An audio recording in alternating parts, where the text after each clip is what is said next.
Now, Round Ball Wrap on Newswatch 12. The Round Ball Wrap is back, and we are back to take a look at this week. League play starting for some, not starting yet for others. Games canceled for some, rescheduled for some, still on for tonight, others. Josh Shelton, Camera Derby, just happy to be here with you. One game that was on, one was close, was the game of the week. We headline girls basketball tonight. Let's do it. North Medford hosting South Eugene for the start of the Southwest Conference play. This guard Sophia Magert for the Axes. This girl can flat out shoot the ball. First points of the night, Axes up 11-2 second quarter. North on a scorching run. Patel misses the first shot. The freshman Kaylee Rains with the putback. North only down one, but Aaliyah Harris at the halftime, the buzzer knocks it in. South Eugene takes a 2-point lead at the half. Third quarter, North down one. Allie Harris with the big girl post moves. Turnaround is good. North is back in the lead. But Sophia Magert returns the blow. Another triple. She had 25 points tonight. She may have been the sole reason for the Axes win. Look at the filthy step back gallery in her face. She just keeps draining them. North Medford kept it close, but South Eugene earns a Southwest Conference win, 51-45 the final. Boys turn. Trey Neff in the house near the campus of the University of Oregon. But Trey Saunders got the backdoor cut, cutting deep, folks. It's a 12-8 Axe lead. Trey Neff responding with that floater alert life, though. Neff and the Tornado having a great season. North Medford within two, time winding down in the second quarter. James drives, misses, but Blake Sabato is there for the putback layup. The game was tied at 22 at half, but the Black Tornado stormed back in the second, winning 65-48. South Medford boys were off today, but the Panther girls were at Stockton Nike in Stockton, California. Big win for them over Woodside. South Medford picking up their 7th of the season as the new look team continues to impress. They play in Stockton again tomorrow. More conference play getting started tonight over on the men's side, though. Grants Pass hosting Sheldon in a very important game tonight. Grants Pass could really use a couple wins in a row to get them back to 500. An opportunity tonight with an evenly matched Sheldon squad. Grants Pass, they get the win. A very close game tonight, 56-53 over the Irish from Sheldon. Grants Pass moves to 5-6, but more importantly, 1-0 in the conference. The Cavemen will take on Eagle Point on the road on Tuesday night.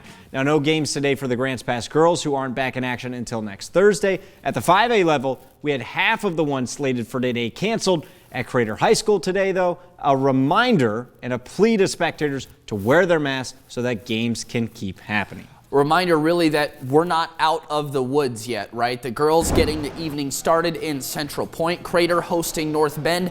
Abigail Winslow drives to the hoop, and what a finish on the layup in traffic. Beats rush hour. Comets lead. The Bulldogs get one back on a zone-breaking skip pass to Kaya Morris. Quick on the draw, the Dogs are back even in the first quarter. But Crater would start to pull away. First, it's because of the range shooting. Addison Dipple left alone in the corner. Big bounce off the rim and in, but she's not satisfied. Steals the inbound and then feeds it down low. First one doesn't go, but offensive board and bucket from Isabel McCauley does. Pretty much all Comets in this one, 62-20, the final. Right after the boys' game got started, Peyton Forrester hangs tough under the hoop for the Bulldogs. Watch him draw the foul and one.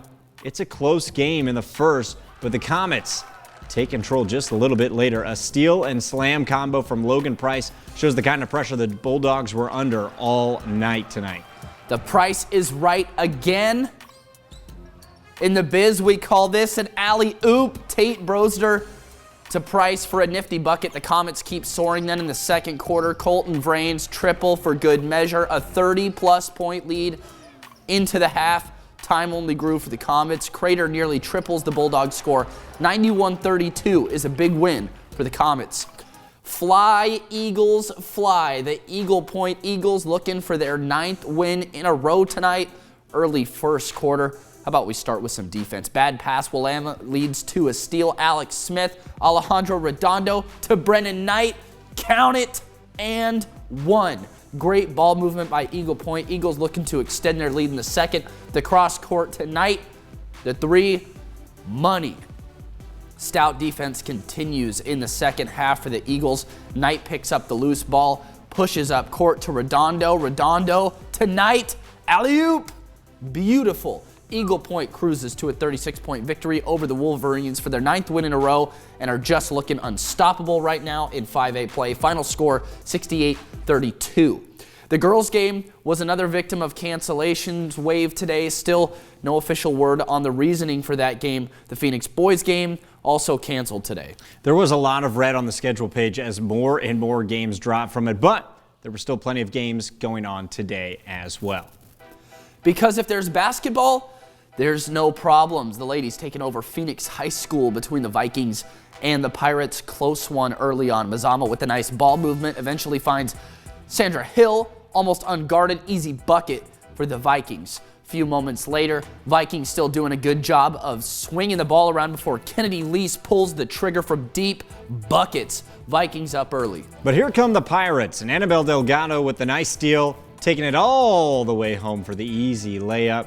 Moments later, Morgan James finds Delgado in three-point land, and that's an easy pull-up. Nails it. Delgado would finish with 15 points in the first half with the Pirates up, but a second-half surge by Mazama would be too much for the Pirates. Final score, 46-35 Vikings. Over the basin, Henley hosting Hidden Valley in a girls-boys evening doubleheader. Close game between the ladies. Not so much in the boys' game. Henley picks up their first league game win and are now ranked 9th in the state on the OSAA rankings in boys basketball. Girls' game canceled, so the boys' game got bumped up an hour at Cascade Christian, hosting the Bruins of Brookings Harbor. Austin Maurer made his presence known early. Tip pass ends up with him, and he jams it through the hoop. Yeah, Maurer power. But he got it done from range too, drained one of 4 triples in the first half right there. Brookings Harbor kept it close throughout. Keep doing it all here. A steal, then a fast break, and the freshman making his presence known in a big league game. More Bruins fast break action. This time Josh Cerna goes coast to coast, finishes big between the big men. Close one for the Bruins, who haven't played since the start of 2022. They fall on the road 74-62. The Challengers' rivals were away this evening, taking on Douglas. Both teams fall. The girls bested by 29. The boys team just shy of forcing overtime with a 2-point loss on the road. Second straight heartbreaker for them after falling by 3 points on the road earlier this week. And of course, the basketball action doesn't stop there. At the 2A level, Lost River hosted Illinois Valley for a Friday night doubleheader. The Raiders girls took home the win while the Cougars emerged victorious in the boys game. The Illinois Valley boys continue their undefeated season. They're now 12-0. On Newswatch 12. We're back at the wrap, and we're happy you're here too. I was sad this week because none of the college teams were home. Heart of the NAIA season going on, and everyone's out on the road. And only one game for each team this weekend. COVID continues to pull games down. Warner Pacific canceled their games with SOU and OIT, so both the Owls and Raiders get one lone game this week against Multnomah. SOU playing tonight, OIT tomorrow. It was a hot night for the Raiders. The women went to work on Multnomah. 85-49 the final score there. The Raider women stay atop the conference. The men have won 6 straight after tonight's sizable win over Multnomah as well. 99-75. The Raiders head back home. They're feeling good. Yeah, SOU may be out in front, but they really don't have breathing room on the women's side to slip up at all. Oregon Tech playing great basketball and are waiting to pounce if SOU slips for even just a second. Yeah, Tech has a chance to come away with wins tomorrow, also taking on Multnomah. The women are going to play at 3 o'clock tomorrow afternoon. That is pending the universe allowing this game to happen. We know how it's been going the last several weeks. The men playing right after that one tips off at 5, depending on how fast the women's game gets over. We'll have updates tomorrow on Newswatch 12. Okay, we have an announcement to make. We officially have the first round ball wrap play of the week winner to name. And like a thief in the night, he took the first week from the crowd. Can you see the Joker flying over? Brennan Knight from Eagle Point High School takes the first vote of the season. It was on our game of the week, the steal, the slam. He's now entered for a chance to win the Play of the Year award. Congratulations, Brennan, and nice work on the slam dunk. The Eagles are flying high, and so is Mr. Knight. Wrap on Newswatch 12. Welcome back into the Newswatch 12 studios. Time to fast break to the finish. We just saw our Play of the Week winner. Now you know what that means. I know exactly what that means. It's time to meet 3 new nominees that impressed us today on the court, but let's not wait any longer. Check them out. Our first nominee is Andrew Maurer, a body of work this evening as he had rim-rattling dunks while also lighting it up from around the floor. Fadeaways and three-pointers galore. The 6'11 sophomore, tough to guard anywhere he's on the court. He's starting to remind me of another Southern Oregon basketball player we've seen go D1. Interesting. You want to see tough, though? How about Abigail Winslow Tuesday night? This was with 5 seconds left, only up by 3. Winslow puts the team on her back and takes direct contact to the nose. She makes the shot and solidifies Crater's win over GP, folks. That is one tough comment. Give the young one a vote as soon as the show gets over. And to wrap it up, another hard-working Crater girls basketball player, Addison Dipple.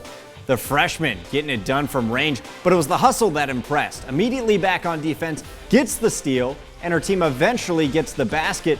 The jumper you can teach. The heart, you either have it or you don't. Addison's got a jumper and heart. I got to thank the North Medford girls program for being such great hosts this week. Practice over there, that was a bunch of fun. Yeah, you had your fun. Now it's my turn. Thanks for joining us, because next week we've got a new batch for Game of the Week. 7:30. Pay attention to that start time. 7:30 start time. Henley versus North Valley at North Valley. Boys basketball should be a good one. Make sure, pay attention. 7:30. That's important. You got 30 extra basketball's minutes. all good. NFL playoffs tomorrow. Yeah, a lot of sports happening. The Oregon Tech teams will finally get a chance to play this weekend. We'll have coverage of those games as well. Dylan Wu, Medford native, tied for 5th right now in the Sony Classic in Hawaii. So we'll be keeping an eye on that Medford local as the PGA Tour. Yeah, that's back. And they get to play in Hawaii. Beginning of the NFL season, I tweeted, Bucks and Bills in the Super Bowl. That's my story, and I'm sticking to it. I took a screenshot in case it happens. All right, we'll see it if that happens. They got to get through the first round first. Have a great night. We'll see you next week on the Round Ball Wrap.